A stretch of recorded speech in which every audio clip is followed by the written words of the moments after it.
आज जाजपुरवासी प्रिय नेता बबी दास को कालीमेघा स्थित बासभवन में हजार हजार समर्थक भेटा सहित सुस्थ दीर्घ निरामय जीवन पर मां विरजा निकट प्रार्थना करते। भुवनेश्वर मेडिकल डिस्चार्ज होगा जाजपुर सहरस्थ कालीमेघा बासभवन में पहुंची बीजेडी राज्य उपसभापति तथा पूर्वतन विधायक प्रण प्रकाश दास। एफएम कॉलेज छात्री न्याय प्रदान पूर्वक आंदोलन में आहत होते प्रण प्रकाश दास समेत पूर्वतन मंत्री प्रीतिरंजन खड़े राज्यसभा सांसद सुलता देव सामान्य सुस्थ होगा आज जाजपुर बासभवन में पहुंचा हजार हजार संख्यार समर्थक कर्मी और नेता बबी को भेटा सहित आशु आरोग्य कामना कर जाजपुर विधायक सुजाता साहू जिला बीजेडी सभापति सरस कुमार महापात्र समेत जिलार विभिन्न अंचल समर्थक माने आसी बबी को भेटा सहित कर्मी और नेता असंभाल भिड़ देखा मिली।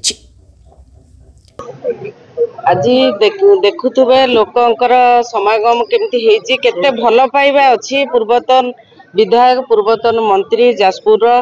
विरजा मांकर लड़ुआ पुआ तेणु आज से भल पाइबा से भरोसा श्रद्धा भल पाइबा अच्छी बोली समस्ते आज सोमठ भाई को देखा करने आसचंती।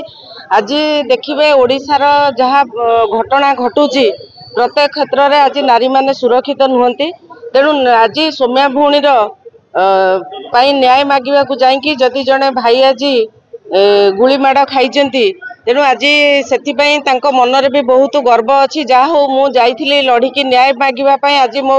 मत आज रबर बुलेटर माड़ होती तेणु से मन दुख ना समस्ते आज यही ओडिशावासी से लड़ाई करिसेंती आज जाजपुरवासी भल पाइबा से पाई तेणु आज से जो भल पाइबा आपण मैंने देखुवे एत संख्यार लोक आसी सोमठ देखा करने को आज ओडिशार आईन श्रृंखला विपर्जयर अच्छी तेणु से गोटे आक्रोशमूलक जाजपुर देखिए आज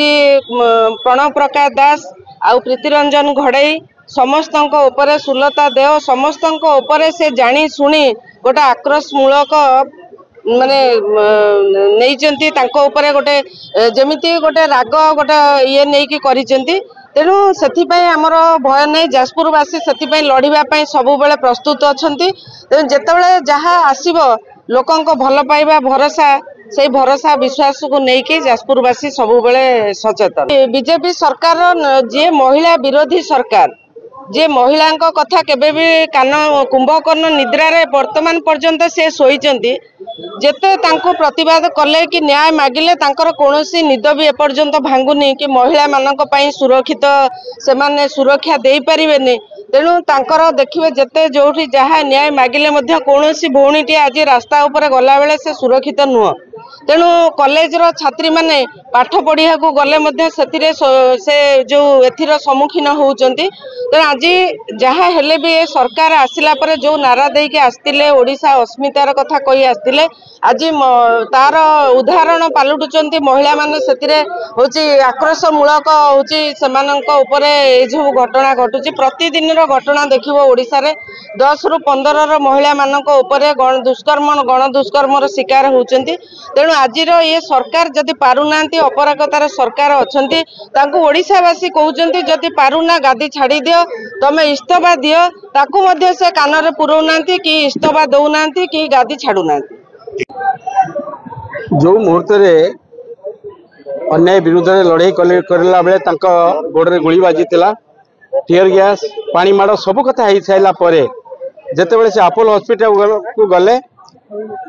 हजार हजार संख्यक लोक सेठी देखा कले जिते बड़े आसिकी घर भीतर भी रहिले सूर्यनगर घर भीतर सेठी एते जनसमागम है जहाँफल से बाध्य कि जाजपुर को आसिले आज जाजपुर को आपण मैंने देखुं जाजपुर जो जनसमागम होती ये जनसमागम होची अन्याय विरुद्ध रे दुष्कर्म विरुद्ध रे ये गतिहीन सरकार बीजेपी सरकार विरुद्ध रे जो रणहुंकार देइथिले ओडिशा माटी रे भुवनेश्वर रे तार फलस्वरूप आज प्रत्येक साधारण मनुष्यर प्रति जो भल पाइबा अच्छी से भल पाइबा को लेकिन आज ये हजार हजार संख्यक लोक ये आसुँच आप निजे देखुं ये जो अपारग सरकार सौम्याश्री घटना आरंभ करी गत काली निमापड़ार कथा देखु दरदाम कथा देखु सबू ये विफलता सरकार विरुद्ध रे जो नारी निर्यातना गणदुष्कर्म कथा देखुं से कही मान्यवर विधायक बरी आपण मान मन थी मो कर्मी देहरे जदि गोटे आघात हुए मो सर्वप्रथम लोक गोड़ू कंटा काटवा संगे संगे हाईकोर्ट सुप्रीमकोर्ट थी पर्यंत मु लड़बी से मनीष होती प्रिय नेता बबी दास जहाँकर साधारण कर्मी मान प्रति जो दरद थिला से दरद आज आपण मैंने देखुंत से दिन भुवनेश्वर रे जो लक्ष्य करिकी एटा बेलक्ष्य भाव में नुहे माननीय पूर्वतन मंत्री प्रणव प्रकाश दास महोदय माननीय पूर्वतन मंत्री इंजीनियर प्रीतिरंजन घड़ई माननीय राज्यसभा सदस्य सुलता देव ये समस्त जाजपुर माटी लड़ई कर शिखी माँ बिरजांकर आशीर्वाद से प्रति अच्छी जहाँफल लड़ई कला बेले आपण देखिथिबे तीन जन को केमी भाव अतर्कित भाव जोटा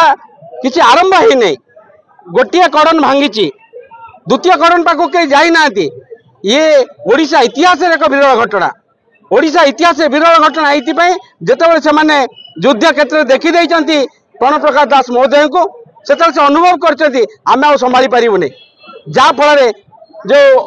गुलीमाड़ कले से गुलीमाड़ आज केते आशीर्वाद होती केते लोक आज आशीष दौरान आशीर्वाद कर अनुमय करेंगे।